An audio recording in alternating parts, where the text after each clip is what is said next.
There are 4 basic shofar sounds that we blow at the High Holy Day services.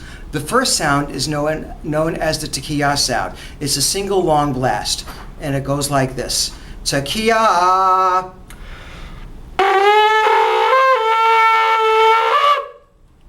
Second sound is the Shabarim sound. There are several different ways of doing the Shabarim sound. I'll demonstrate one of them. Shabarim.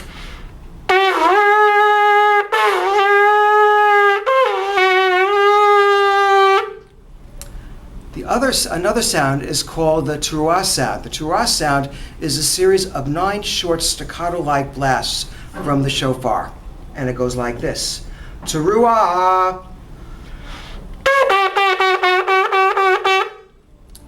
And then at the end of the service, at the final service concluding Yom Kippur, we do a great blast called the Tekiah Gedolah. It's a long extended blast that ends the High Holy Day services.